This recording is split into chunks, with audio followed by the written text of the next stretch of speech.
a ir al texto. Bien. Si habían quedado algunas preguntas, ahora recuerdo que habían quedado algunas preguntas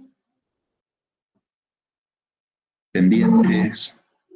Después no volví a fijarme en no volví a fijarme en la captura de pantalla que hice. Si alguien las quiere volver a formular, con todo gusto, a las preguntas que quedaron pendientes de la semana pasada. Bien.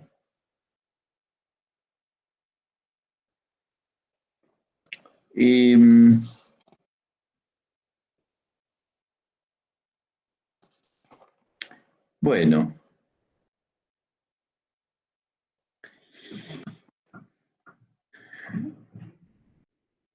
Bien. Vamos a trabajar, vamos a seguir trabajando entonces pulsiones y destinos de pulsión. Y hay varios detalles que me interesa que prestemos atención, que están en el texto. ¿Se escucha bien? Todo bien, perfecto. Bien. Entonces, hay un punto donde en la página 114, quiero que destaquemos esto en particular, retomando lo que habíamos visto la semana pasada, de la diferencia entre el estímulo y la pulsión, que conversamos bastante sobre ese aspecto, pero que no quiero que pase desapercibido esto. En la página 114, sobre el final, dice, manteniendo el criterio de la diferencia con el estímulo, dice: la pulsión, en cambio, no actúa como una fuerza de choque momentánea, sino siempre como una fuerza constante, puesto que no ataca desde afuera, sino desde el interior del cuerpo. Una huida de nada puede valer contra ella. Y entonces agrega, y este es el punto que es muy importante que destaquemos, será mejor que llamemos necesidad al estímulo pulsional. Necesidad al estímulo pulsional. Lo que cancela esta necesidad es la satisfacción. La satisfacción, dice Freud, solo puede alcanzarse mediante una modificación apropiada a la meta de la fuente interior de estímulo, o sea, de la necesidad. El término necesidad es muy interesante destacarlo porque es el mismo término que en 1923, 8 años después, cuando escriba El yo y el ello, va a permitirle a Freud hablar de necesidad de castigo. No es un texto que vayamos a ver en el recorrido, sí, lo vamos a ver, al yo y el ello, porque después está Más allá del principio del placer y el yo y el ello, o sea que vamos a verlo al texto, el yo y el ello de 1923, donde Freud habla de la necesidad de castigo articulado a lo pulsional, a la pulsión de muerte particularmente. Pero necesidad está referido a ese estímulo pulsional, diferente al estímulo exterior. Es muy interesante pensar al estímulo pulsional como necesidad, porque Freud acá, y no es ingenuo en esto, lo equipara a cualquier necesidad instintiva, podríamos decir, biológica, cuando la pulsión no es biológica, no es instintiva. Pero toma, porque es posible la comparación con la necesidad biológica, la necesidad de lo instintivo, porque toma la misma fuerza imperativa. La necesidad hace que algo no deje elección posible. Es necesario y es absolutamente necesario encontrarle una solución a esa necesidad, tal como Freud acá equipara con la necesidad de lo pulsional.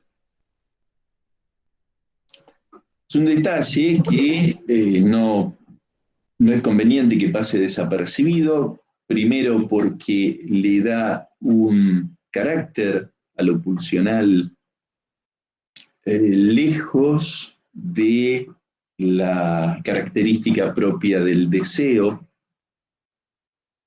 El deseo es algo que se ajusta más bien a ciertas condiciones de cómo se produce el deseo y es efecto del trabajo inconsciente, de algo que Freud siempre se ocupó de diferenciar respecto de lo pulsional. A lo pulsional le va a dejar todo lo relativo como modo de caracterizar a lo pulsional, le va a dejar todo lo relativo a la necesidad, a la satisfacción, a algo que se impone sin necesidad de articularse en principio al otro o a los demás, sino que en principio la fuente de donde nace esa necesidad está en el cuerpo. Entonces, muy lejos del deseo que, como muy claramente lo ha planteado la enseñanza de Jacques Lacan, el deseo es el deseo del otro. O sea que tiene una articulación desde el vamos con el campo del otro, con el campo del deseo del otro, cosa que en la pulsión no ocurre. Entonces, tenemos, ¿me permiten un segundito? Ya enseguida seguimos, un segundito.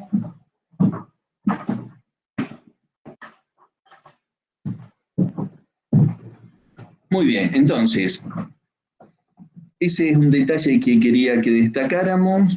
El otro, que me parece que es muy interesante para poder comprenderlo al texto de Pulsiones y Destinos de Pulsión, es cuando en la página 122, Freud dice que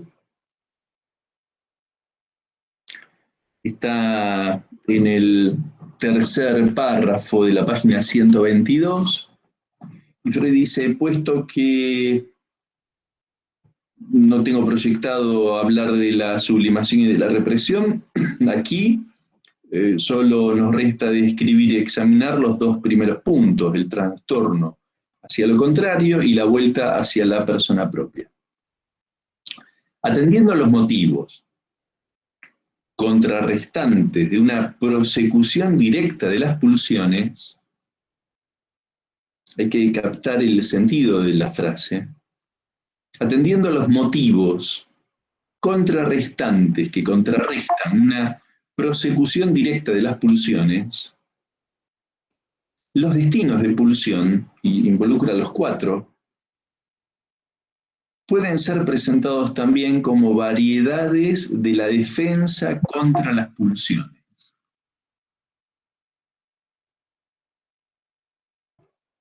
O sea que está hablando de que estos 4 destinos son defensas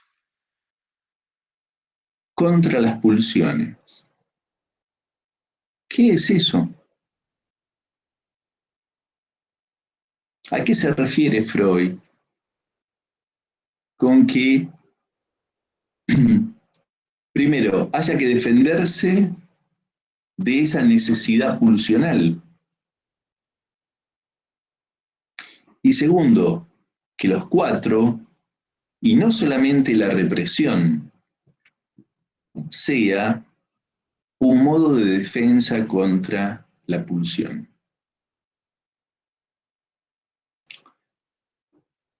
La represión lo podemos entender porque la represión estamos acostumbrados a pensarlo como consecuencia del conflicto. O sea, desde los primeros escritos de Freud, el conflicto entre ciertas representaciones de contenido sexual en fin del siglo XIX, esas representaciones de cierto contenido sexual prohibido, displacentero al yo, al conjunto de representaciones del yo, hacía que hubiera un conflicto entre algunas expresiones de deseo, fantasías, podríamos decir, y el conjunto de representaciones que después va a nombrar como el ideal. Entonces había un conflicto entre el deseo y el ideal, y ese conflicto hacía entonces que el recurso que tuviera el aparato psíquico fuera la represión.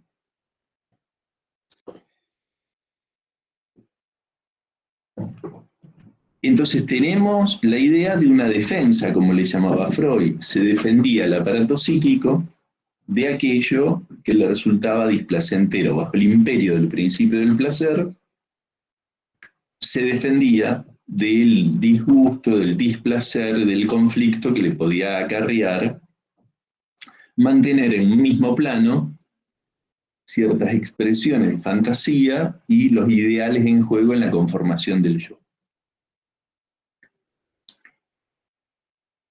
Estamos más acostumbrados entonces a pensar que la represión es un modo de defensa. De la sublimación podríamos decir que podríamos pensarla como una defensa de lo pulsional porque pasa a tomar otra forma de tramitar la pulsión. Ahora, el trastorno hacia lo contrario y la vuelta hacia la persona propia, ustedes han leído el texto y se han dado cuenta de que hay satisfacción pulsional de todas maneras. El cambio del amor en odio, por ejemplo, ¿no? Porque no habla de el cambio del odio en amor. Habla del cambio del amor al odio. Y entonces hay algo ahí que resulta un poco más extraño para preguntarnos por qué el trastorno hacia lo contrario o la vuelta hacia la persona propia responde, podríamos preguntarnos en qué sentido responde a esta definición general con la que caracteriza los destinos de la pulsión Freud, que son variedades de la defensa contra las pulsiones. Uno imaginaría que una defensa contra la pulsión la evita. Y sin embargo, ni el trastorno hacia lo contrario, ni la vuelta hacia la persona propia hacen desaparecer lo pulsional. En cierto caso cambia el objeto, en cierto caso cambia la meta, pero la satisfacción pulsional se logra de todas maneras. Entonces es enigmático, Freud lo dice muy claramente, variedades de la defensa contra las pulsiones. Lo que no está diciendo que sea exitosa, en qué medida la defensa logra un fin, pero son modalidades de la defensa, con lo cual los invito a como imaginar ejemplos de esto. ¿Y para qué Freud nos invita a pensar el trastorno hacia lo contrario y la vuelta hacia la persona propia? A ver, podemos convertir este texto, como muchos textos de Freud, especialmente cuando da pocos ejemplos o resulta un texto un poco árido, más metapsicológico, podemos convertirlo rápidamente, hacer de un texto como este algo así como filosofía psicoanalítica. Y entonces hacer un estudio puramente lógico, quiere decir despegado de cualquier referencia que nos permita comprender de qué estamos hablando. Como si dijéramos, supongamos, 3 al cuadrado más 1 dividido 2. ¿Cuánto da? 5. Todos coincidiríamos que 3 al cuadrado más 1 dividido 2 da 5. Y todos dirían, ¿por qué 3 al cuadrado 9 más 1 10 dividido 2 5? Estamos de acuerdo, perfecto.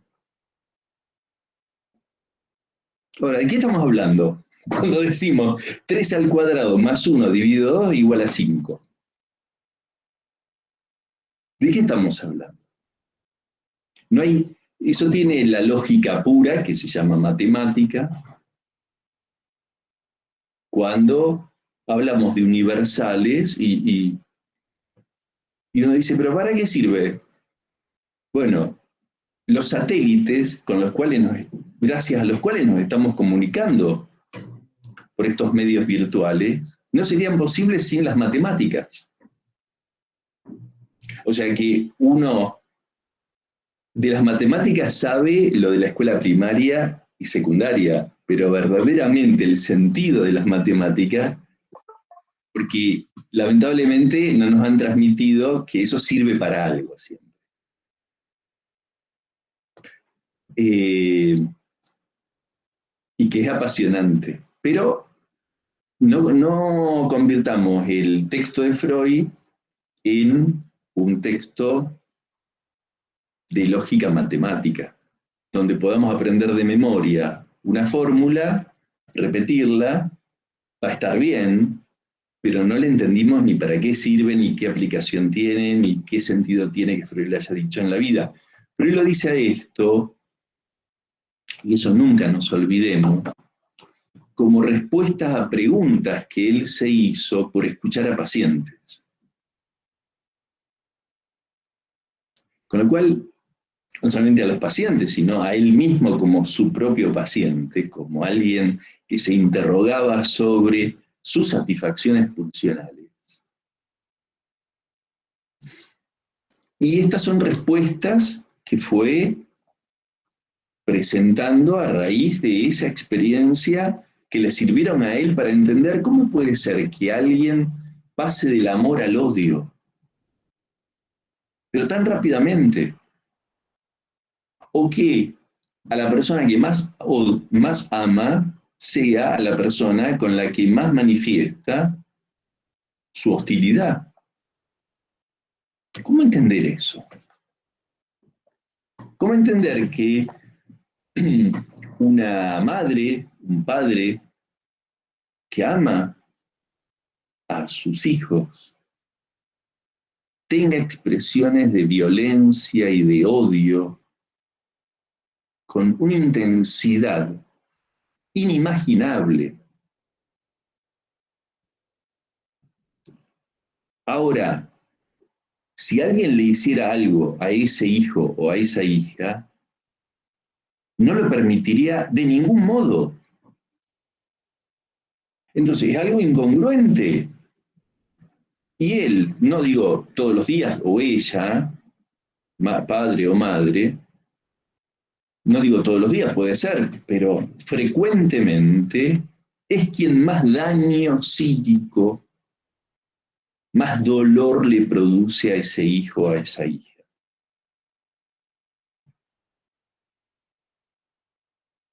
Resulta a ese hijo o a esa hija, podríamos hasta decir que puede ser traumático,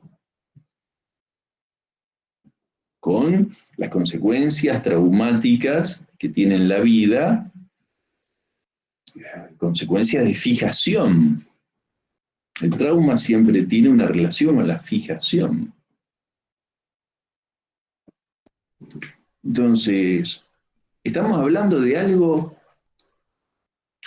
y no solamente en tiempos infantiles, podemos decir, el pasaje del amor al odio, el trastorno hacia lo contrario,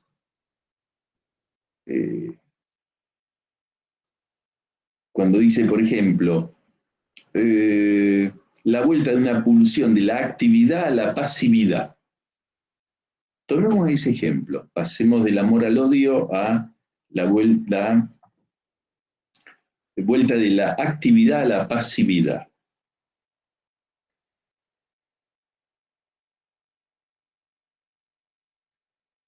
Entonces dice, ejemplos del primer proceso, de la actividad a la pasividad, dice, brindan los pares de opuestos sadismo, masoquismo y placer de ver, exhibición. Esto ya nos hace pensar, si uno dialoga con el texto de Freud, le pregunta a Freud, y no solamente le pregunta a Freud, sino que se pregunta uno, ¿yo qué pienso? ¿La exhibición es pasiva? O sea, una de las primeras veces que lo leía esto hace, no quiero decir cuánto tiempo, pero hace mucho, la primera vez que lo leí fue hace 42 años a este texto.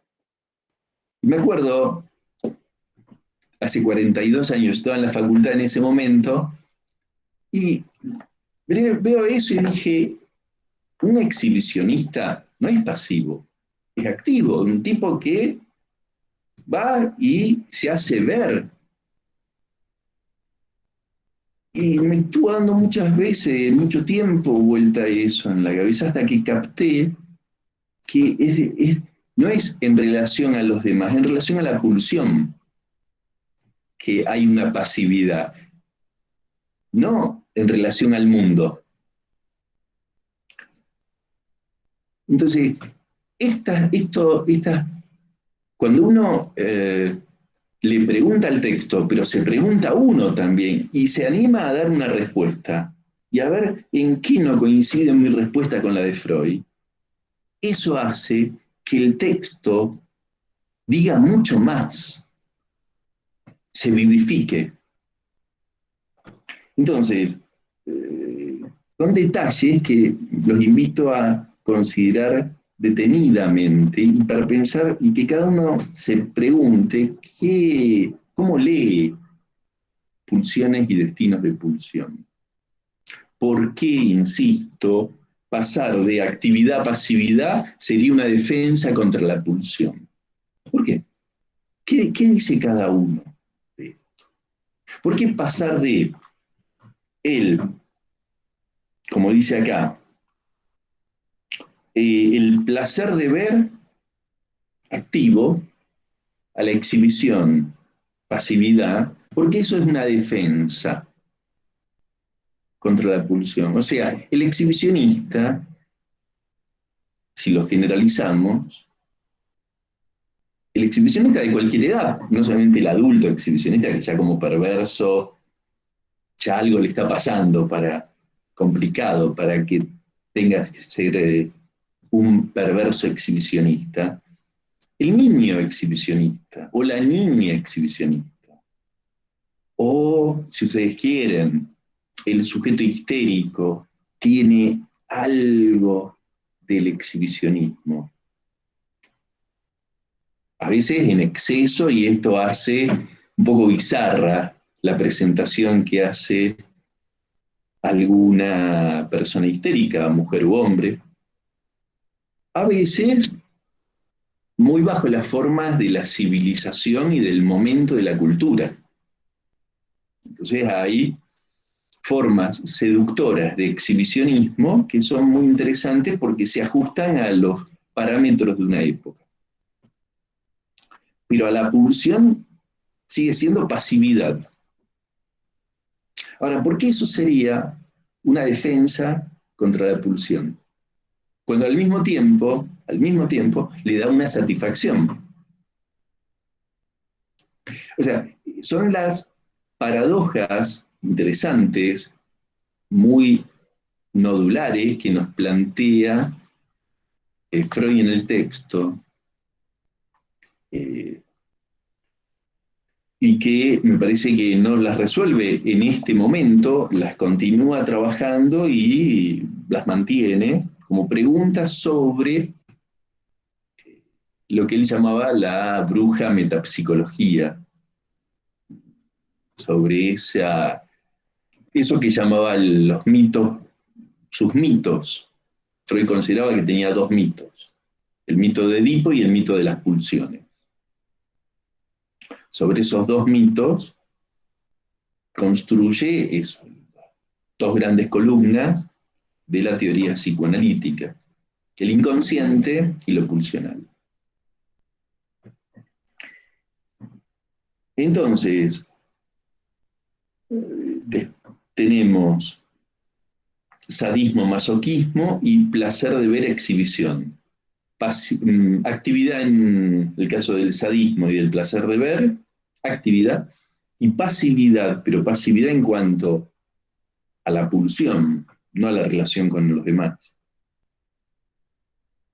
La pasividad en el masoquismo y en la exhibición. El trastorno solo atañe a las metas de la pulsión. La meta activa, martirizar, como en el caso del sadismo, o mirar, en el caso del placer de ver, es reemplazada por la pasiva, ser martirizado o ser mirado. Fíjense, ¿no? Qué interesante. El ser mirado es pasividad. En este texto, Freud introduce tres voces gramaticales, ¿no? Son los tiempos verbales en la gramática. La voz activa, la voz reflexiva y la voz pasiva. La voz activa es, en el caso de la mirada, la, la voz activa es mirar. Ser mirado es pasiva, la voz pasiva. La reflexiva es hacerse mirar.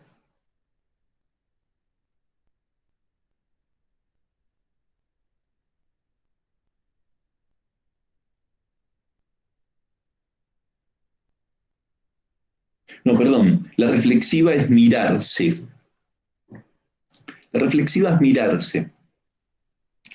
Entonces, eh, igual que en el martirizar, tenemos la voz activa es martirizar, y entonces se usa a un objeto para ejercer esa función de actividad de la pulsión, la necesidad pulsional y la satisfacción de martirizar. La voz pasiva es ser martirizado y la voz reflexiva es martirizarse. Y así cada una de las satisfacciones pulsionales. Lo oral, lo anal también corre el mismo formato, tiene el mismo formato de las tres voces, ¿no? Comer, ser comido, comerse.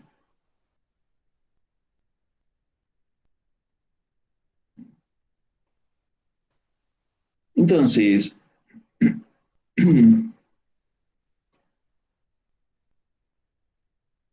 el trastorno, dice, en cuanto al contenido, que es la otra forma de trastorno hacia lo contrario,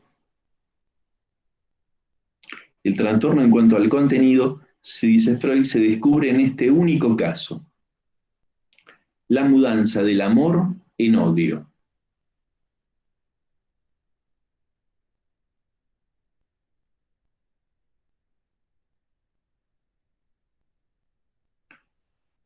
Eso es trastorno hacia lo contrario. Dicho rápidamente como primera presentación, después lo retoma.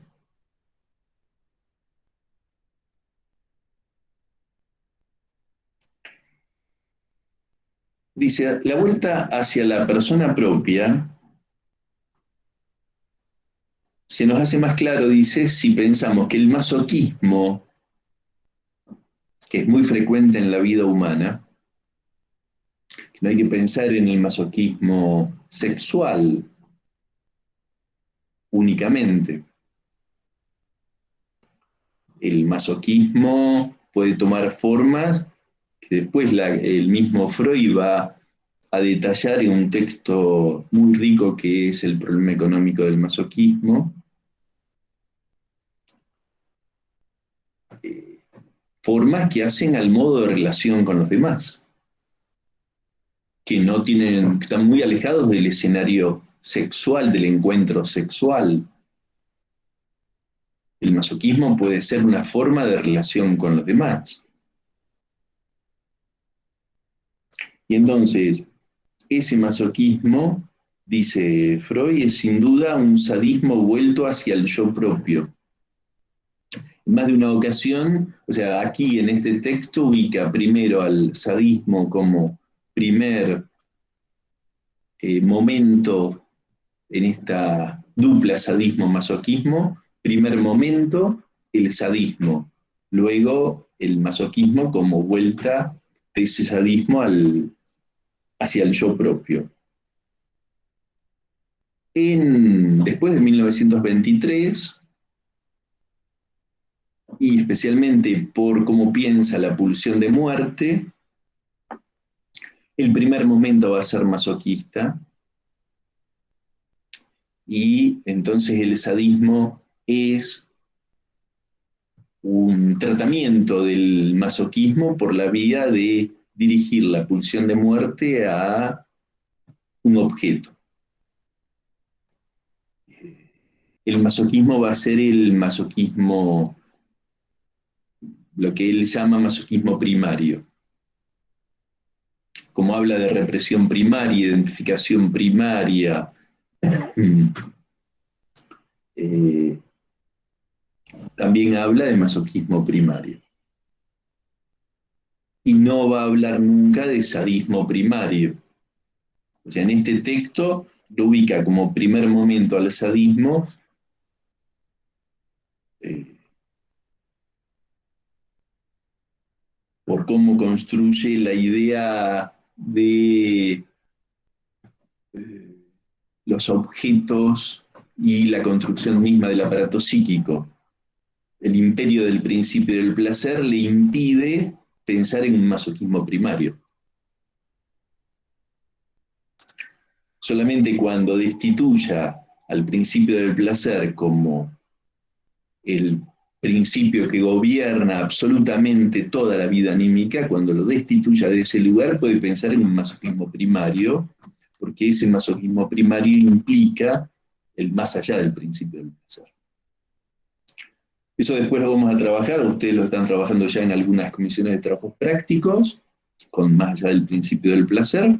Después lo vamos a trabajar en un teórico a este punto que es enorme, fundamental,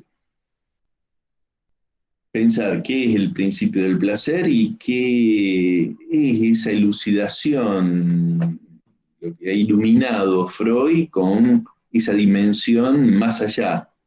Se mantiene la idea del principio del placer después de 1920, pero que hay un más allá de ese principio del placer.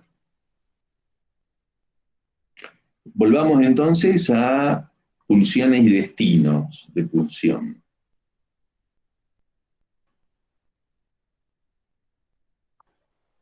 Y dice, no puede escapar, estamos en la página 122, no puede escapársenos que vuelta hacia la persona propia y vuelta de la actividad a la pasividad convergen o coinciden en estos ejemplos.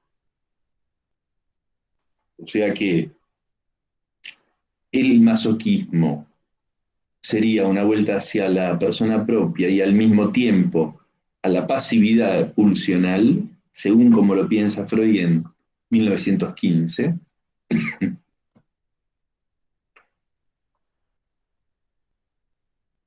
Y entonces coincide el masoquismo, los dos destinos de la pulsión se combinan en esto, con los problemas que esto trae.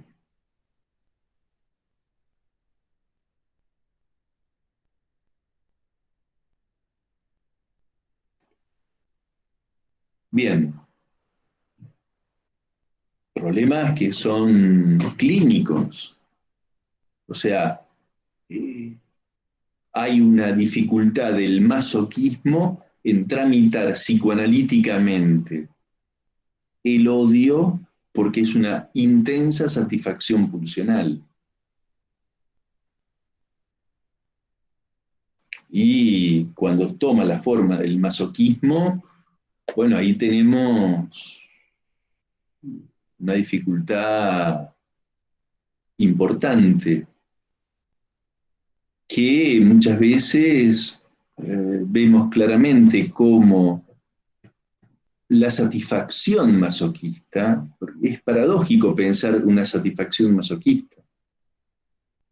La satisfacción masoquista se mantiene por más que sea muy displacentera al yo. Puedo dar algún ejemplo si esto sirve. Hace unos años atrás, un par de años, eh, una, atendí durante un tiempo a alguien que había viajado al exterior con para hacer un doctorado en una carrera de ciencias duras, una mujer muy inteligente, y se fue a Europa, a un lugar bellísimo de Europa, bellísimo, envidiable, o sea que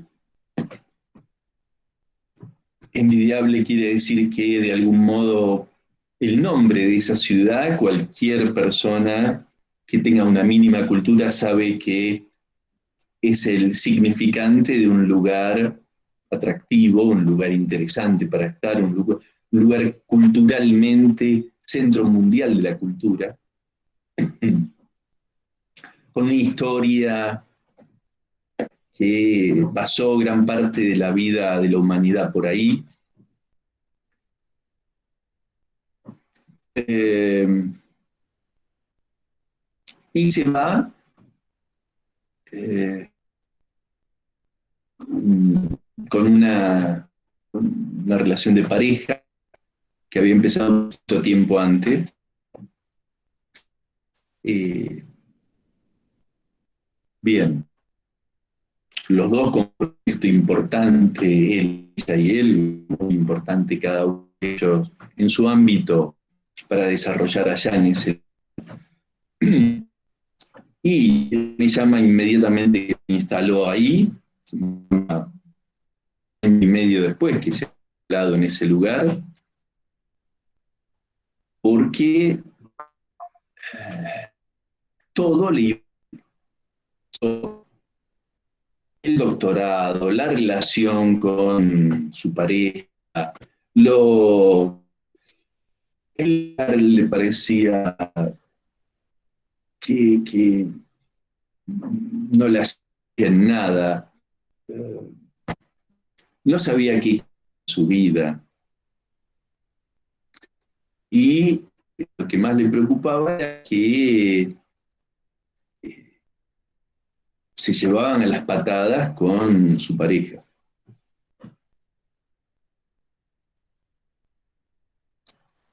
Y bueno, evidentemente había una posición eh, masoquista. Perdón, dicen que se tilda, ustedes, Sí, Roberto, se cortó un poco cuando estabas contando, sobre todo la parte del viaje. porque acá tengo buena Ahora no, conexión. pero en ese momento sí se cortó. Bueno, vaya a saber estas cosas. Eh, bueno, entonces, eh, o sea, no había nada que, eh, digamos, de pronto empezó a, cuando todo parecía que se configuraba para ella en un momento muy agradablemente, iba teniendo éxito en el doctorado, con la pareja empezaron a hablar de tener un hijo, eh, se abrían puertas en el lugar donde ellos estaban, conexiones, avanzaba el proyecto de vida que tenían, de a poco empezó todo a caerse, a venirse abajo.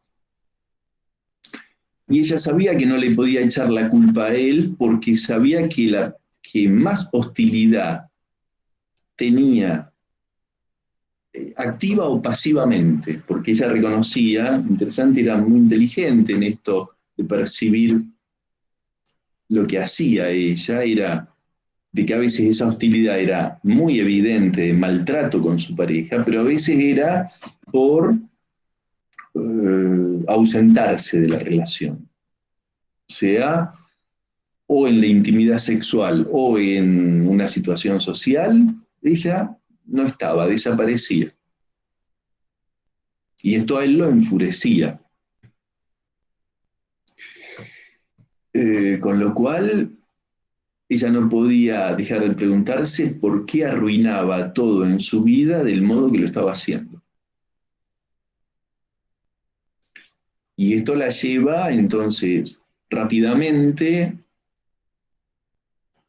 a situaciones de la relación, particularmente con una abuela materna y con su madre, que eran nefastas. Esas relaciones eran calamitosas. El término que ella usaba, me acuerdo, era la relación con ellas dos era una catástrofe. En mi vida fue una catástrofe.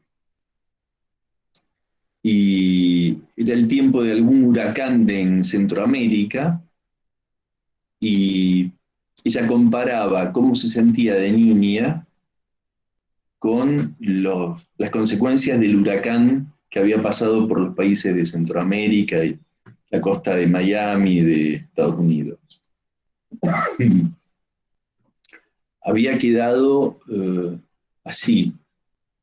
Eh, y entonces siempre ella echándole la culpa a la madre y a la abuela, como que la causa de todos sus problemas era la locura de la madre y de la abuela. Eh, Eso siempre es para desconfiar,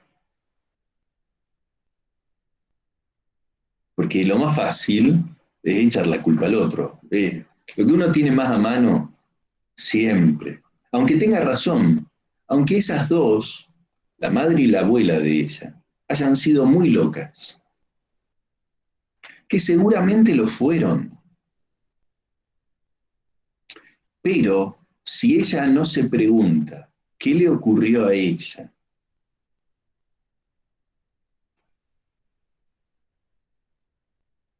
que es lo único que permite entender por qué ahora, en ese momento, 25 o 30 años después, es ella la que arrasa con todo. Ya no están la mamá y la abuela para dejarle devastado su mundo. Es ella. Con lo cual ahí hay algo que hay algo de lo pulsional de ella, de lo que ella tiene que hacerse responsable. Y hacerse responsable cómo pasa del amor, cómo pasó del amor al odio, de un modo casi, podríamos decir, al momento que ella se fue al extranjero enamorada, nada podía, en las apariencias, prever que ocurriera lo que después termina ocurriendo. Entonces,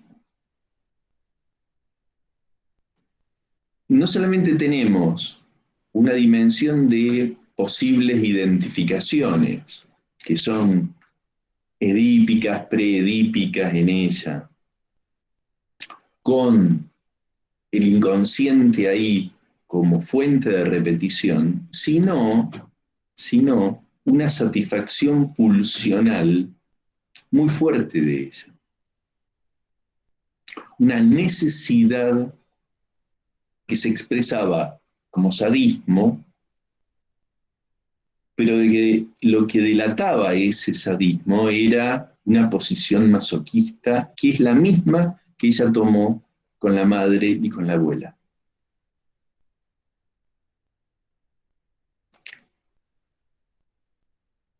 Entonces, el texto Pulsiones y Destinos de Pulsión, como decíamos la vez pasada, el destino de la pulsión muchas veces está en el núcleo mismo del destino de la vida, que es el destino de las repeticiones.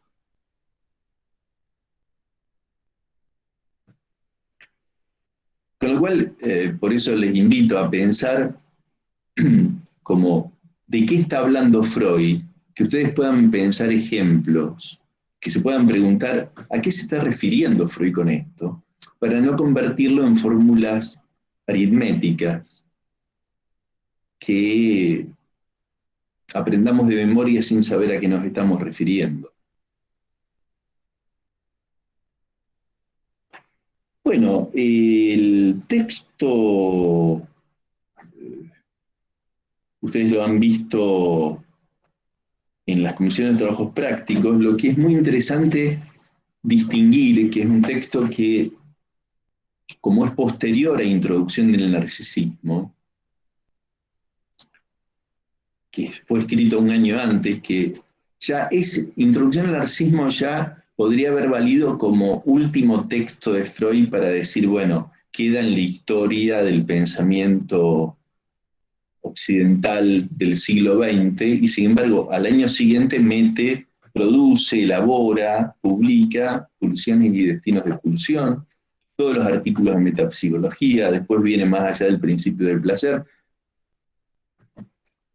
Parece la producción de 50 personas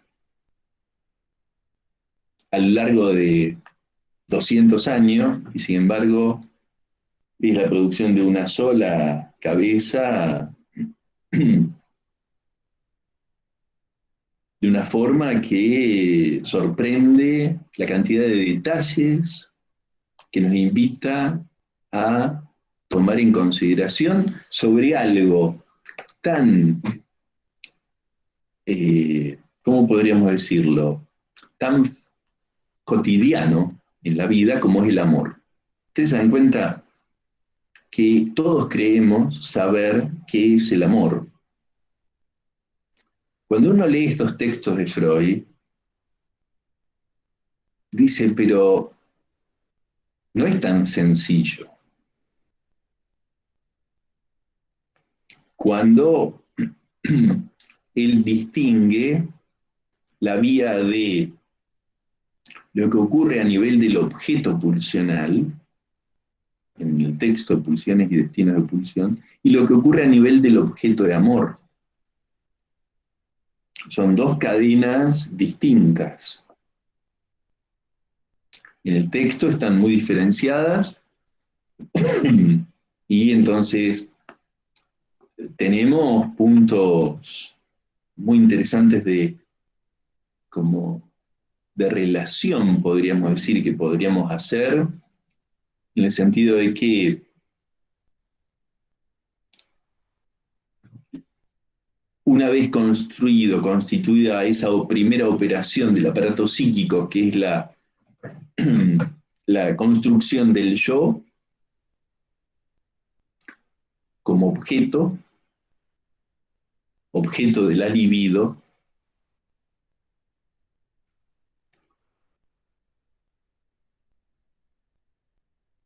es al mismo tiempo objeto sexual y objeto de amor.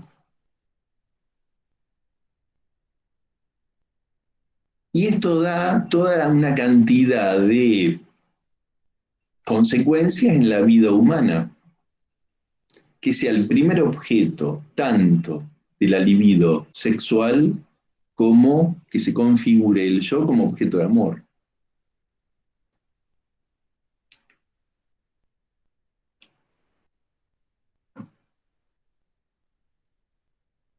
Eh, Hay toda una... Esto desemboca después en 1900, en la década del 30, en Freud, en un texto que es muy interesante, que es la decisión del yo en el proceso defensivo. Pero, a ver, quiero decir que aquí está Freud trabajando con una reciente construcción del concepto de yo que está al mismo tiempo tratando de elaborar con lo que él puede inventar de lo pulsional, pero también del amor. Eh,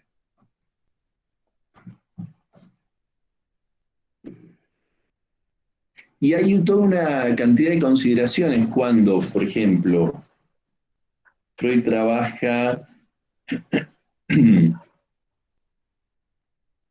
él, ya les digo dónde está, eh,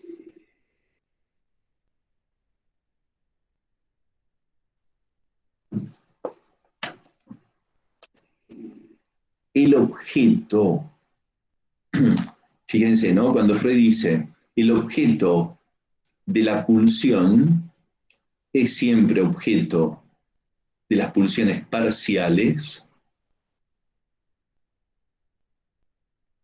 que se va a configurar como objeto de amor una vez que las pulsiones parciales, ya no está hablando del yo, sino del objeto, ese objeto de la elección de objeto va a ser posible una vez que se unifiquen las pulsiones en lo que era eh, la unificación de la genitalidad.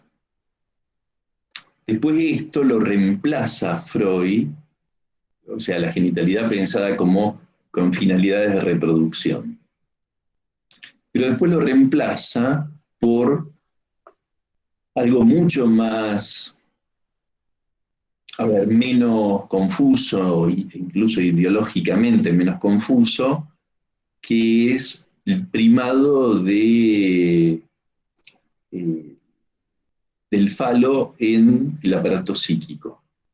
O sea, ahí Freud pasa de la genitalidad como cuestión de desarrollo sexual que incluye la posibilidad de reproducción a algo que es del aparato psíquico sin relación con un desarrollo ya prefigurado. Y entonces lo que cuenta es el acceso a un momento de la conformación de la sexualidad inconsciente con el primado de el falo. Eso da una cantidad de elaboraciones para Freud complejas y que se pueden prestar a confusión o a un debate. Hay un punto que no resulta sencillo elucidar. Rápidamente uno puede criticar eso por falocentrismo, cuando de lo que se trata es de un funcionamiento del conjunto de lo que después en Lacan encontramos como el mundo simbólico y los límites del mundo simbólico inconsciente para nombrar la sexualidad. Eso daría todo un desarrollo por hacer, pero lo que sí quiero transmitirles es que en este texto lo que encontramos que unifica a la elección de objeto como la posibilidad de que las pulsiones parciales puedan distinguir a un objeto como objeto de amor, recién cuando, en este texto va a aparecer recién cuando se unifiquen esas pulsiones parciales bajo la primacía de lo genital y la posibilidad de la reproducción. Después eso va a cambiar y sigue estando muy presente la pregunta de cómo se construye el objeto de amor. Este texto no lo resuelve a ese punto, queda más bien como muy referido al narcisismo, bajo sus dos formas, objeto narcisista directo o objeto anaclítico, por apoyo. Y después lo que es muy interesante en el texto, para que ustedes seguramente lo han visto en las comisiones de trabajos prácticos, es los momentos de la construcción misma del yo.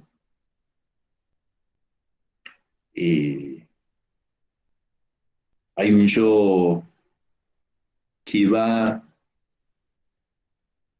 pasando de un puro placer, resultándole el mundo totalmente indiferente, a un yo donde el, el, el yo puede vérselas con el displacer, tanto en el mundo como en el propio yo.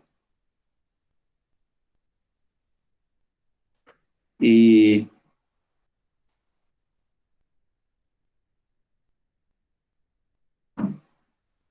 Bien, acá hay un punto que me interesaba, a ver, ubicar con ustedes.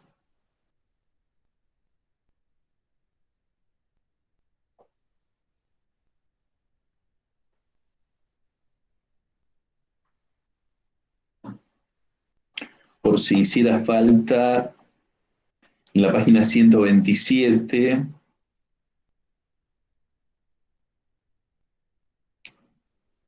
dice, eh, los destinos, dice, los destinos de pulsión que consisten en la vuelta sobre el yo propio y en el trastorno de la actividad en pasividad, dependen de la organización narcisista del yo y llevan impreso el sello de esta fase. Corresponden quizás a los intentos de defensa que en etapas más elevadas del desarrollo del yo se ejecutan con otros medios.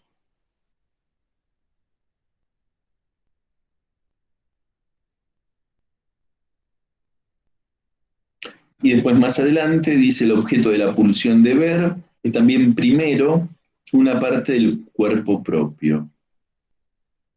Y dice, no obstante, no es el ojo mismo.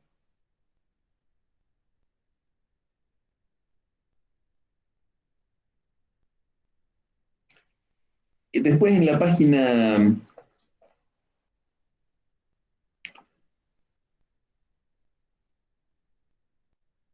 132, por mitad de página, volviendo a lo que antes distinguíamos del objeto de amor y del objeto pulsional, dice, si no solemos decir que la pulsión sexual singular ama a su objeto, la pulsión sexual no ama al objeto. Y en cambio hallamos que el uso más adecuado de la palabra amar se aplica al vínculo del yo con su objeto sexual. Esta observación nos enseña que su aplicabilidad a tal relación solo empieza con la síntesis de todas las pulsiones parciales, la sexualidad bajo el primado de los genitales y al servicio de la función de la reproducción. Este es el párrafo que les decía que luego va a cambiar Freud por el primado de la fase fálica.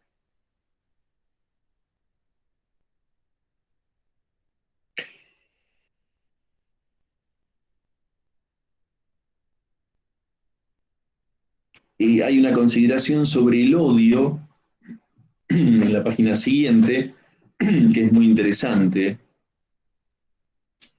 Dice, el odio es, y aclara entre comas, y en ese ángulo es que tenemos que pensar lo que dice, es como relación con el objeto. Cuidado, no es en otro sentido. Como relación con el objeto, el odio es más antiguo que el amor. O sea, sin la relación con el objeto, no. Porque lo primero, como habíamos visto, es el narcisismo. Y ahí no hay relación con el objeto del mundo. Es el yo construido como primer objeto de amor. Entonces, cuando dice el odio es como relación con el objeto del mundo, más antiguo que el amor, brota de la repulsa primordial que el yo narcisista opone en el comienzo al mundo exterior, prodigador de estímulos.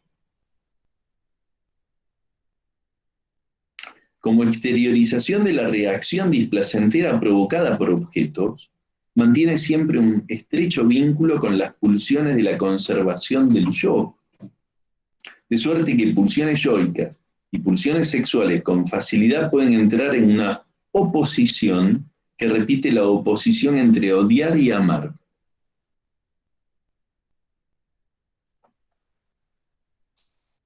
Cuando las pulsiones yoicas gobiernan a la función sexual, como sucede en la etapa de la organización sádico-anal,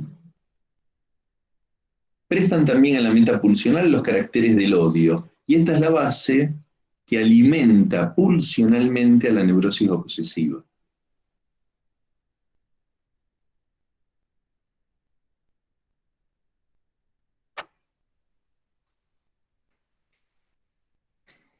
Ese odio mezclado con el amor proviene en una parte de las etapas previas del amar no superadas por completo, y en otra parte tiene su fundamento en reacciones de repulsa procedentes de las pulsiones yoicas, que a raíz de los frecuentes conflictos entre intereses del yo y del amor pueden invocar motivos reales y actuales.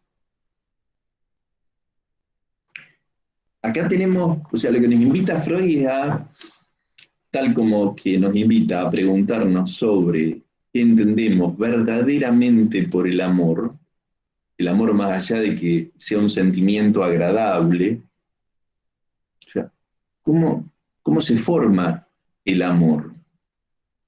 ¿De dónde viene? ¿Qué es lo que hace que amemos? Y esto va a ser una pregunta que Freud mantenga y que Lacan va a mantener. De algún modo tenemos dos grandes versiones. Con Lacan esto se va a aclarar mucho. Una versión del amor es porque buscamos recuperar el narcisismo que se perdió, y entonces en la elección de objeto de amor buscamos algo de esa satisfacción narcisista. La otra vía, que en Freud también la vamos a encontrar, pero cuando Lacan en el seminario 8 de la transferencia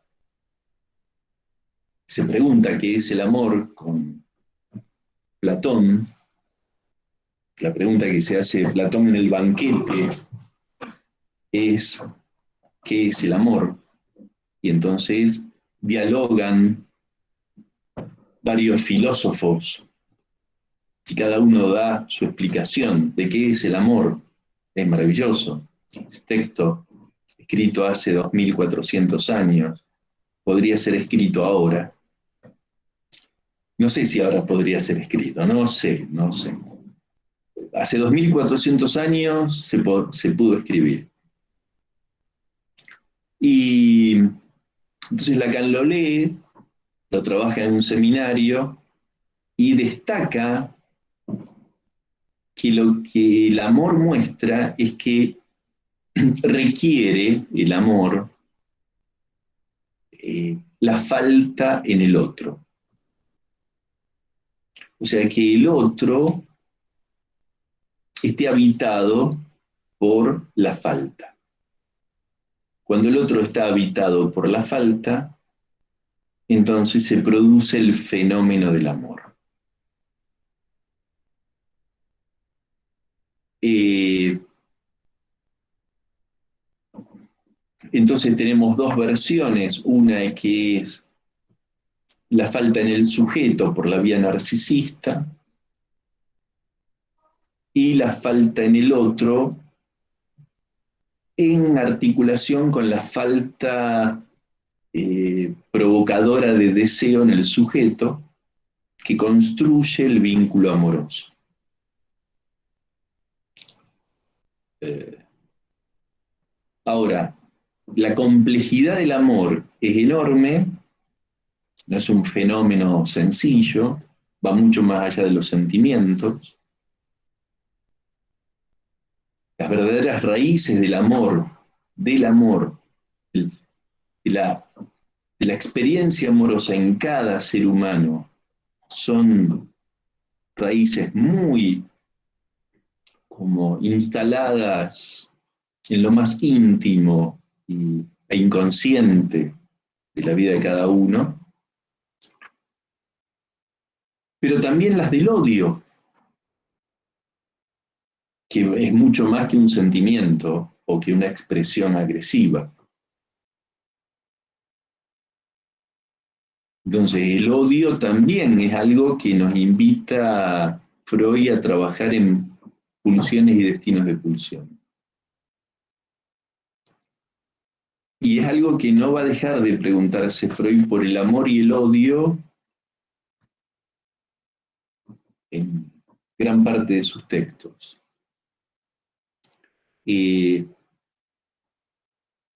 Después Lacan en el seminario 1 va a hablar del amor y del odio como dos pasiones en la vida humana, pasiones fundamentales.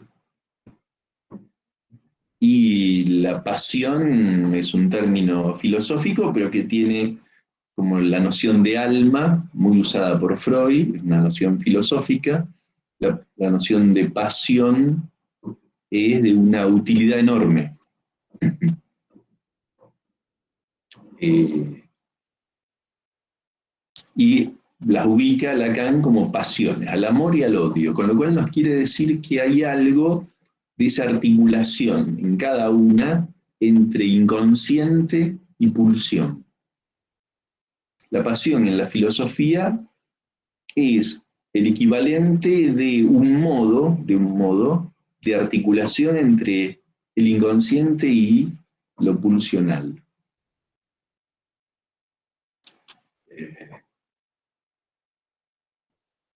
Así que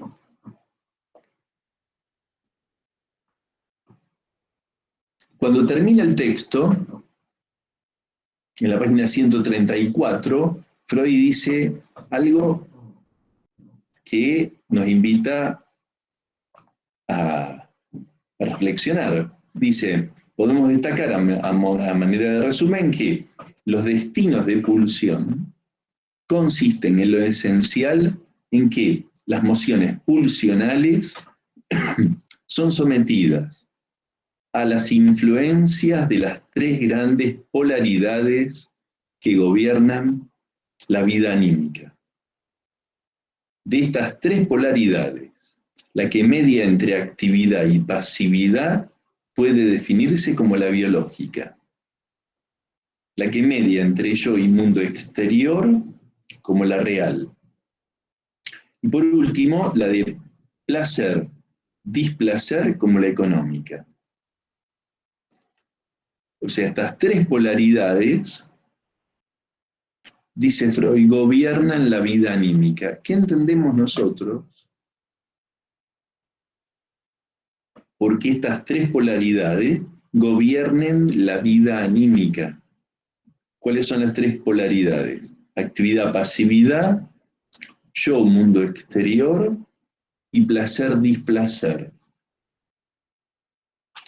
O sea, acá lo que está ubicando es que acompaña al imperio del principio del placer, que gobierna la vida anímica, por otras dos polaridades más.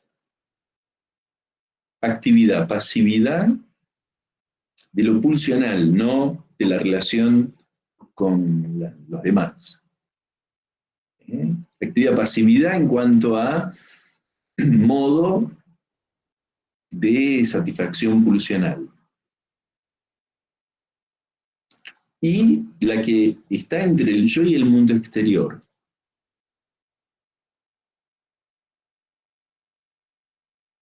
A mí este último párrafo de Freud, digamos, da para pensar muchísimas situaciones de la vida social incluso, no solamente de la vida personal.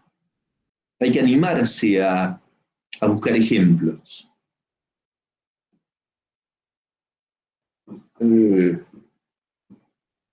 Hay que ver a veces cómo esta polaridad placer-displacer,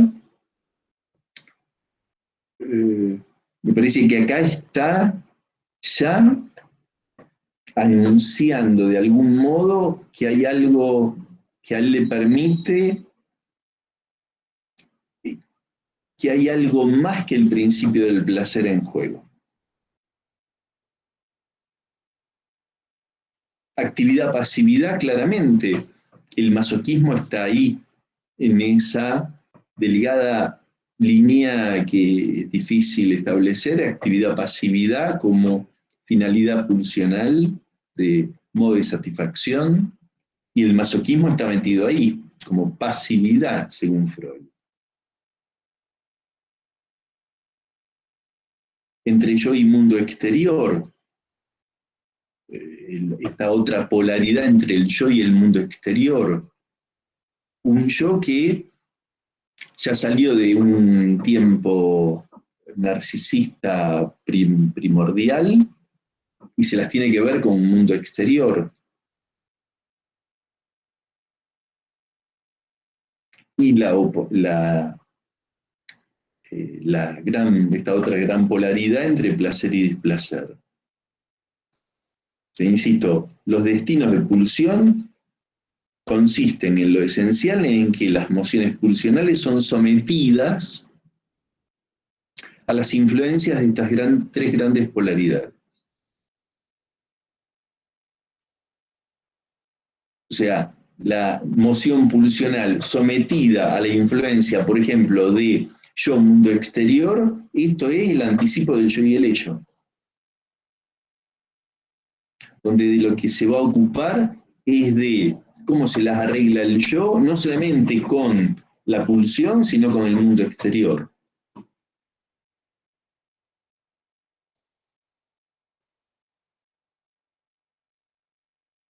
Entonces, acá tenemos como que ya Freud está preguntándose por algo mucho más complejo que lo que él consideraba que era el yo hasta Introducción al Narcisismo, y cuando escribe Introducción al Narcisismo tiene que revisar no solamente la teoría del yo, sino lo pulsional también.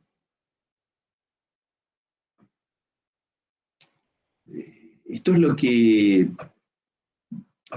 impresiona de la potencia intelectual de Freud, en el sentido de que puede inteligir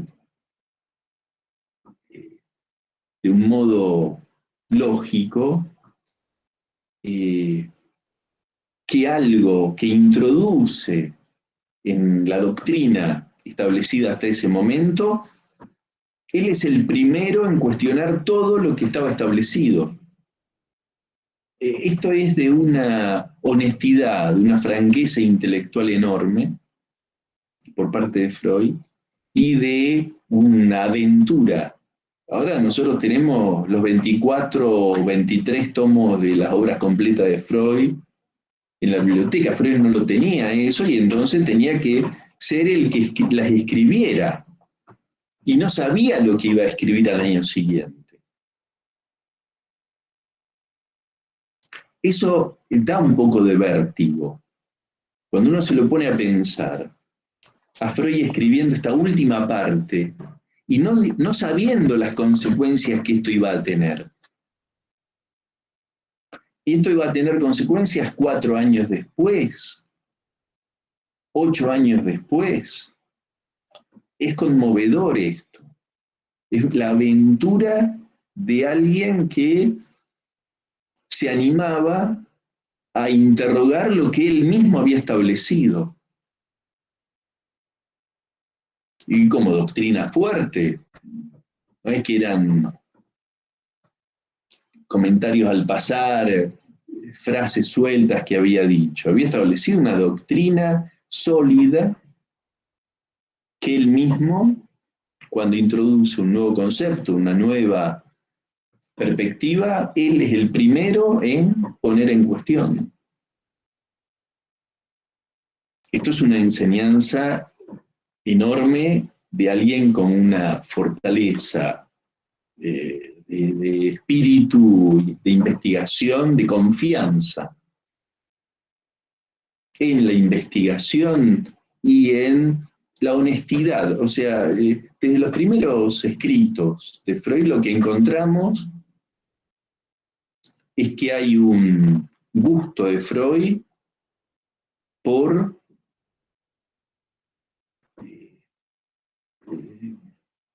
presentar lo que aquello que podía saber y elaborar al mismo tiempo que presentar honestamente lo que no tenía respuesta para él a ese momento. Hay que animarse a eso. Hay que animarse en un mundo que estaba en el panorama de la ciencia de fin del siglo XIX, principios del siglo XX, muy tomado por el prestigio del saber universitario, del saber académico, de lo ya establecido.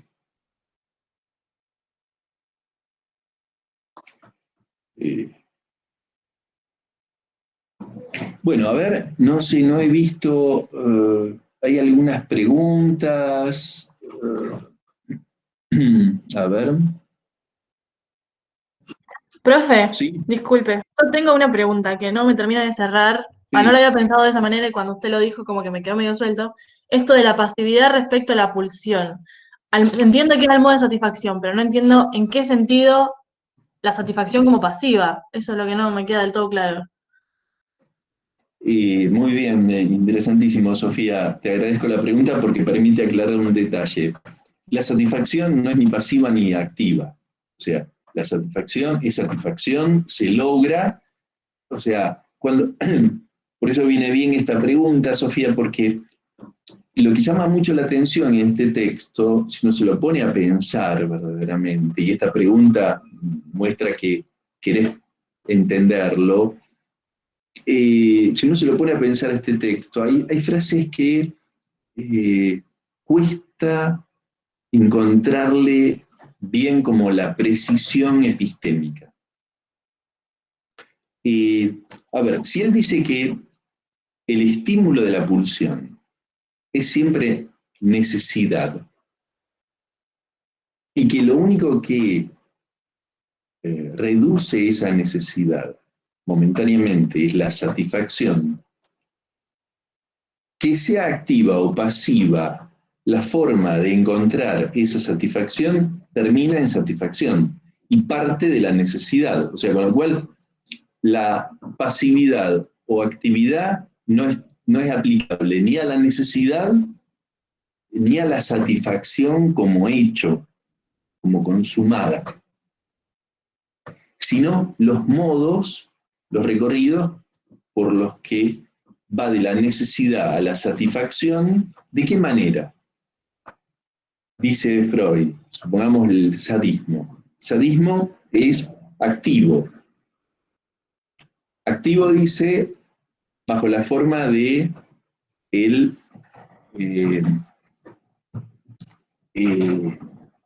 dice la voz activa, martirizar.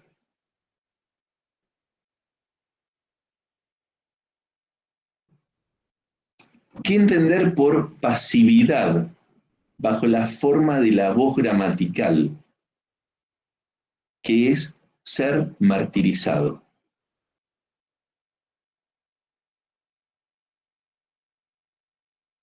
La necesidad no es ni activa ni pasiva, la satisfacción es satisfacción.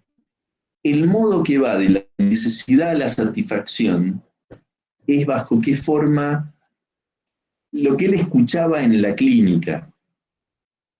No es lo mismo alguien que dice que martiriza a su pareja, que le provoca dolor a su pareja, que alguien que dice que siente que es martirizado, torturado o torturada por el maltrato de su pareja. Entonces, uno podría decir, es pasiva la forma de la voz gramatical, ser torturada, ser torturado. Las voces gramaticales son activa, pasiva, reflexiva. Ahora, en ese ser torturado o ser martirizado por mi pareja, hay un usar, o sea, si uno, la hipótesis del trabajo psicoanalítico es que partimos de la hipótesis de que nadie es víctima. Socialmente hay víctimas, sin duda. Pero a nivel de la posición subjetiva, que son dos planos distintos. A nivel de la posición subjetiva, de la que es conveniente que el sujeto se haga responsable, no hay víctima. El sujeto siempre, por las consecuencias, se saben las causas. O sea, si la consecuencia es soy maltratado, la causa es en eso hay una satisfacción que busco haciéndome maltratar.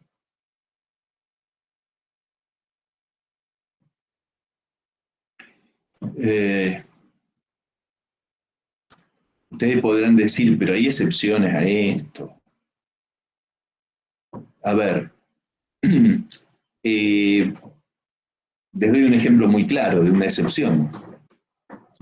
hasta hace un año y medio atrás, en la época, hasta hace un año, de la mayor cantidad de migraciones de África y de Asia Menor a Europa, recuerdan la cantidad de balsa, barcos que llevaban cantidad de gente, que muchos se hundieron y quedaron ahogados en el Mediterráneo.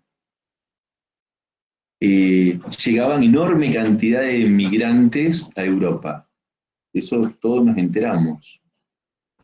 Bien, hubo 10.000 niños y niñas que desaparecieron. 10.000, no 500, no 1.000. 10.000 que, habiendo llegado a Europa, desaparecieron. ¿Qué pasó? Trata de personas. Ahí sí hay víctimas, sin duda. Eso no depende de una posición subjetiva. Eso es la canallada de la mafia que, por supuesto, gana millones de euros con la trata de personas. Ustedes saben que muchos niños y niñas pudieron irse de África, de Asia Menor, de los países en guerra y con hambrunas. Se pudieron ir a Europa solos, los niños y las niñas solos, porque podían pagar un pasaje, comprar un viaje. Familias enteras que se quedaron y mandaron a una niña de 8 o 10 años para que se salvara de la hambruna. Y viajaba sola esa criatura. Así hubo enorme cantidad de casos. No negamos nunca que hay situaciones en las que una persona puede ser víctima, sin duda.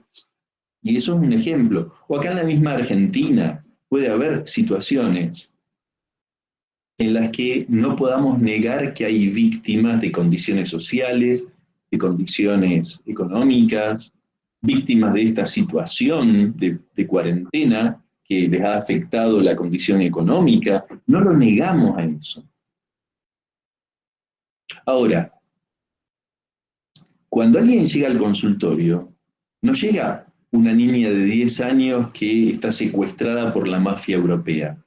No llega al consultorio ni siquiera en los hospitales alguien que está afectado como víctima de una condición en la pobreza más extrema. Llega quien en un hospital, por ejemplo, ha perdido su trabajo y llega al hospital no porque ha perdido su trabajo, llega porque tiene ideas de suicidio. Llega porque está deprimido, llega porque está triste, llega porque tiene odio.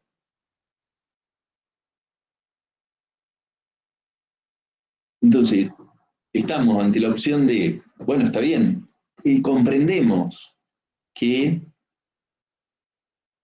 el quedarse sin trabajo no le puede resultar indiferente a nadie, pero lo vamos a ayudar compadeciéndolo y solamente porque encuentre trabajo y eso ahí le va a resolver toda la vida, o nos podemos preguntar, la idea de suicidio,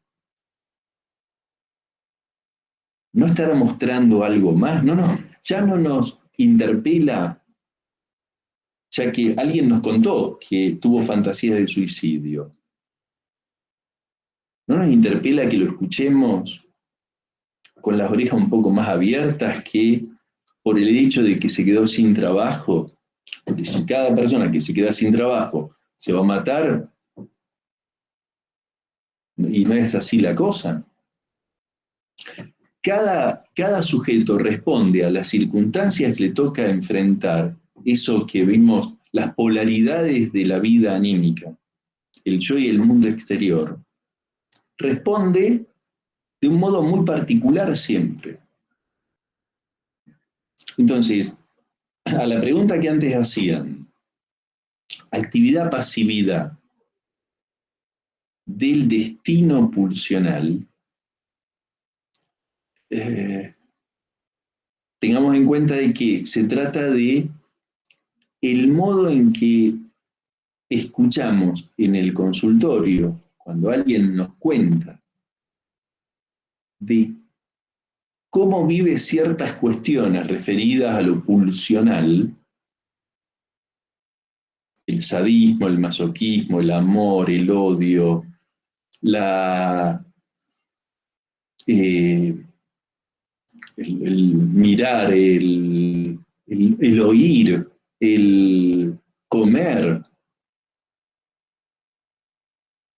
Y con la comida hay un montón de estas cuestiones que aparecen. Como dice Freud en un momento del texto, a veces lo que ocurre a nivel pulsional lo vemos cuando a una función cotidiana normal la encontramos alterada. ¿Qué está diciendo? Por ejemplo, la comida.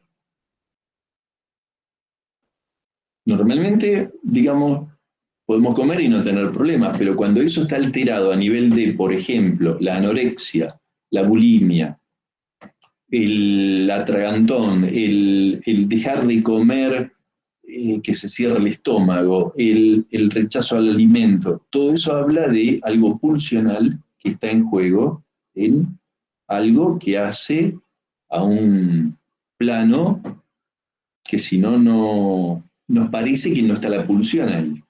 Al contrario, está la pulsión. Entonces, pasividad y actividad, insisto, no se refiere al estímulo pulsional que es necesidad, no se refiere a la satisfacción, sino a cómo se arma la manera de tramitar esa pulsión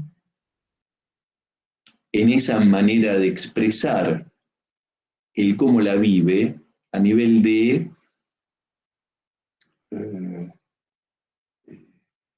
por ejemplo,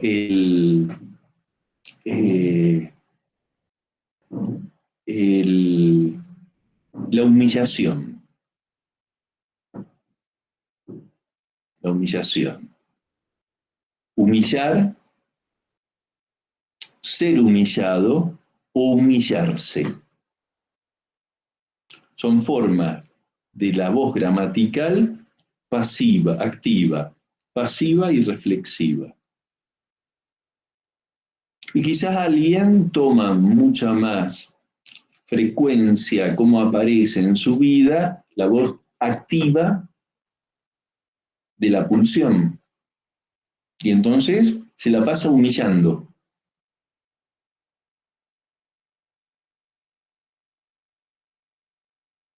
Y ahí tenemos la actividad.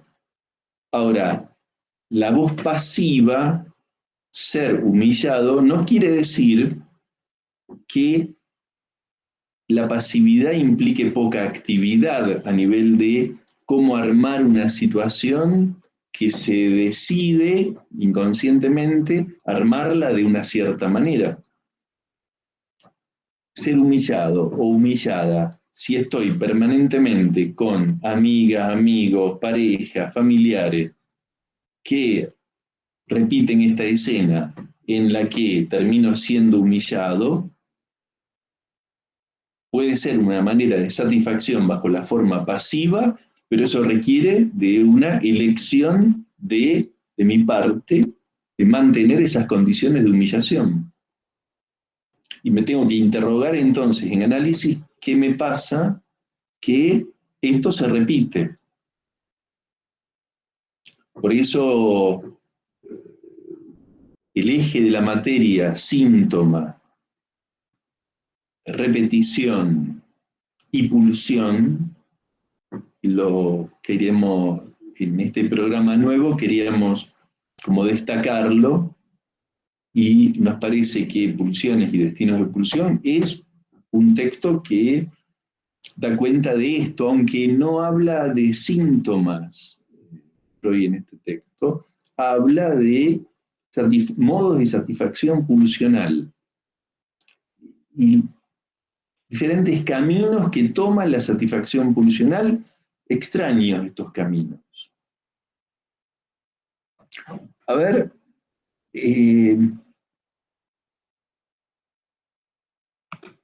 bien. Noelia dice ser víctima de niño a una situación de abuso puede en un futuro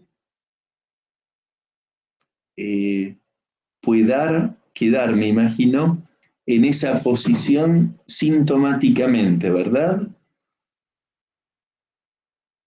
Bien, a ver, Noelia después dice, hay situaciones que adquieren rigidez por lo traumáticas que resultaron. Muy bien.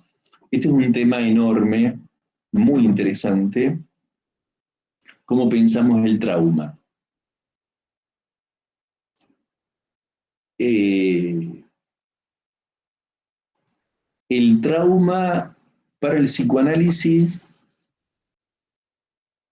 si bien puede implicar un primer instante de imprevisto para el sujeto, porque el trauma tiene una doble condición, lo sorpresivo y lo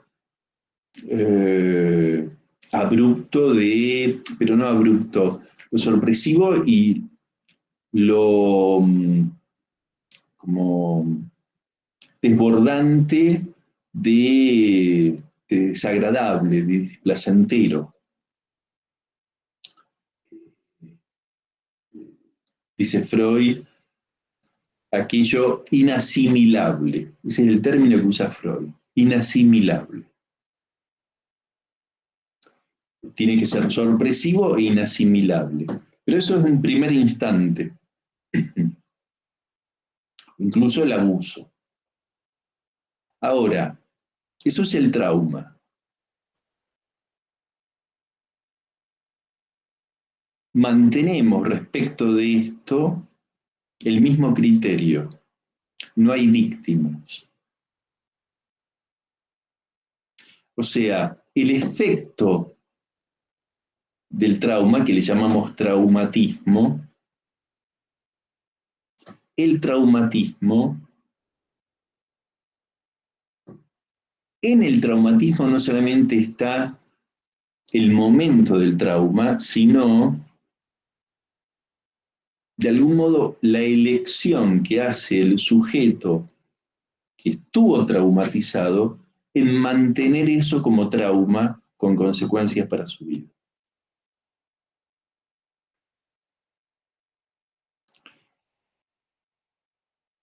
Y es el resorte que se tiene para elaborar los traumas de la vida.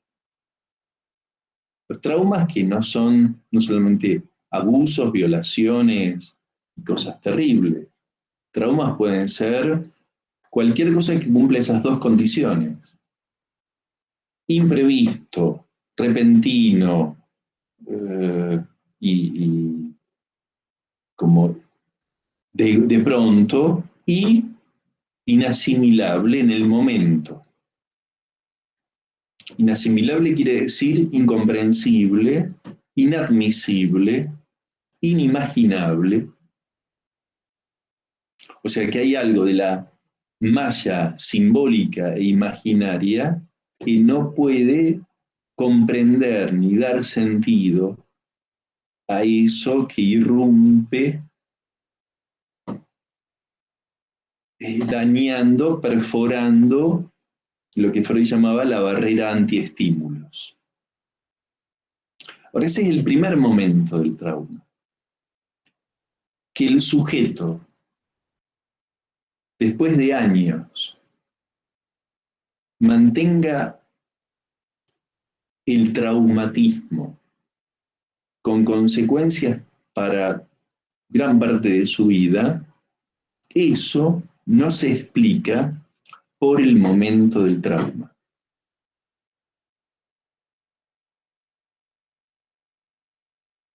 Entonces, podríamos como decía Noelia, ser víctima de niño a una situación de abuso puede en un futuro quedar en esa posición sintomáticamente, ¿verdad? Sí, pero cuando hablamos de síntomas ya incluimos la responsabilidad del sujeto en crear un síntoma con esa experiencia traumática. O sea, cuando hablamos de síntoma, vemos que, primero, el síntoma es una tramitación de lo insoportable, y segundo, el síntoma siempre es repetición. Entonces, por un lado, le damos valor al síntoma después del trauma, porque es una forma de tramitarlo, pero la complicación es la repetición de algo que condiciona y limita la vida. El síntoma, por definición, es eso. Es una operación que permite elaborar algo, pero al mismo tiempo limita y condiciona. Con lo cual, la chance que tiene la operación analítica con el traumatismo, el trauma ya se perdió, ya está, como momento desapareció. Lo que tiene que hacer el análisis con el trauma es operar sobre las consecuencias traumáticas.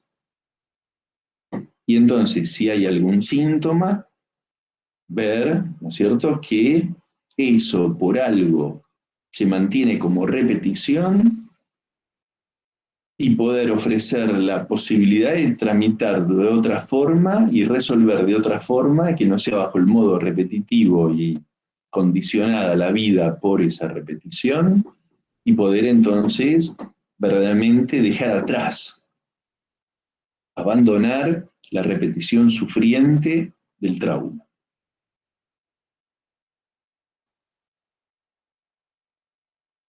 Bueno, Profe, sí, disculpe, una consulta, porque no me quedó bien claro. sí, Sol. Quiere decir que el síntoma permite elaborar el trauma, pero también lo limita, digamos, porque lo repite. Sería. Sí, a ver,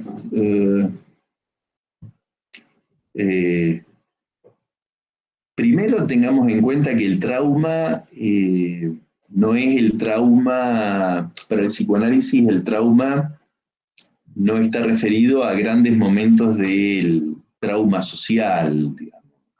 El trauma puede ser un instante, un momento en que la madre, el padre, un hermano, un tío, un abuelo, no hablemos de trauma sexual, ni siquiera. O sea, puede ser que lo vio muy enojado y quería darle una sorpresa, le quería llevar un regalito a la abuela, un dibujito que había hecho cuando tenía 5 años. Y le va con el dibujito toda contenta a la nena o el nene y le quiere hacer un regalo a la abuela. Y la abuela se le habían volado los patos. Vaya a saber por qué, se le quemó la comida. Viene de trabajar, estaba peleada con una compañera de trabajo, lo que sea. Y no le da la respuesta a esa niña, a ese niño que le había llevado como expresión de su amor. Y le dice, no, ahora no. Le dice, andate, seguí jugando, andate. Andá. No, ahora estoy ocupada. Eso puede ser traumático. Eso puede ser de un desgarro, de un dolor enorme. Y quizás se olvida el niño, la niña de eso. Los traumas, digamos, el ser humano es un ser traumatizado, inevitablemente traumatizado. Entonces, quizás se olvida, seguramente se va a olvidar de eso, pero las consecuencias van a quedar bajo la forma de fijaciones, bajo la forma de satisfacciones pulsionales, bajo la forma de síntomas.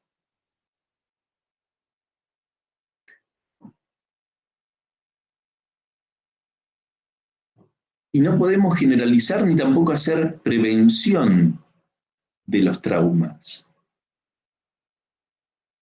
No hay manera.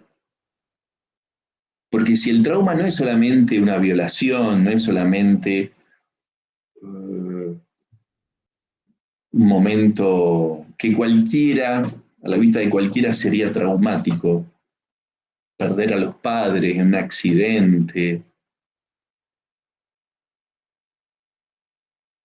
Es muy interesante ver cómo cuando se trabaja analíticamente, el trauma, el verdadero trauma, no está donde uno podría creer que va a encontrarlo.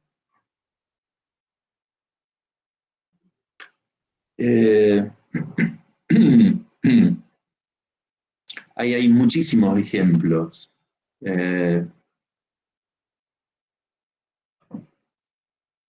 Donde el detalle traumático, lo verdaderamente traumático, es muy singular. No está en lo observable.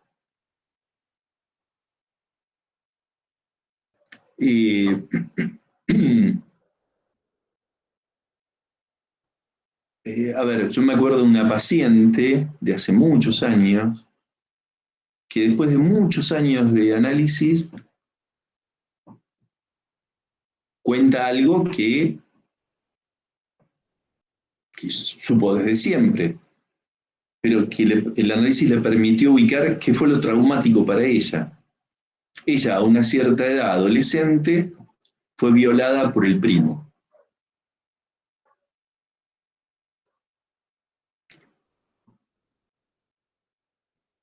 Ella nunca se lo había puesto a pensar demasiado porque fue muy insoportable para ella eso, como experiencia. Ahora, lo traumático verdaderamente fue que habiéndolo amado a su primo hasta ese momento, lo traumático fue que fue justamente él quien la violó, no la violación, no el hecho del acceso carnal, sino que se le cayera el amor por su primo y se sintiera siendo usada como objeto.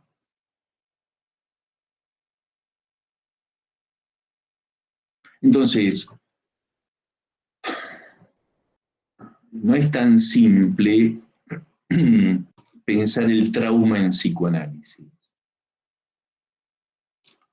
Siempre requiere, como en todo lo referido al psicoanálisis, siempre requiere el principio de lo singular. No hay trauma a nivel de lo que sea un para todos igual, sino que aún como ejemplo esto, que podríamos decir, ¿cómo no va a ser traumático que ser violada? Para ella estaba muy claro. El acceso carnal no fue cuestión. Ella ya había tenido relaciones sexuales, tampoco para ella está sobredimensionado, nunca lo estuvo el encuentro sexual. Ahí se juega algo, pero no es tampoco algo tan enorme, tan... Es para ella lo traumático, es que ella estaba profundamente enamorada de su primo. Inconfesable, por supuesto. No podía. Y ella, eso fue lo traumático para ella. Durante años eso tuvo consecuencias. Y a partir de que ubicamos claramente qué era lo traumático para ella, eso empezó a esclarecer una cantidad de consecuencias en su vida.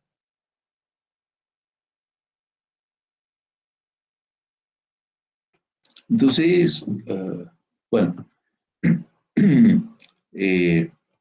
la pregunta de Noelia es muy interesante. Ser víctima de una situación de abuso puede quedar en esa posición sintomáticamente. Sí, pero cuando crea una posición sintomática ya está la responsabilidad del sujeto.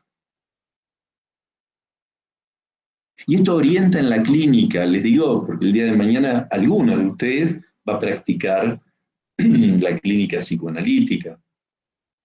Los que no, bueno, toman a esto como teoría, pero los que están interesados en pensar un futuro en la práctica, no hay práctica psicoanalítica que no tome como principio la responsabilidad del sujeto, no para culparlo, sino para situar como corresponde y para tener herramientas y un punto, una palanca, un punto de palanca para mover esa piedra que si no encontramos el buen punto de palanca, no se mueve. No hay manera. Bueno, muy bien, gente. Que tengan muy buena semana. Y nos encontramos entonces el próximo jueves a las 12. Que vaya muy bien. Nos vemos. Chao, chao, profe. Chao, profe. Hasta luego, nos vemos. Chao, profe. Chao, profe, gracias. Buena semana. Cuídense mucho.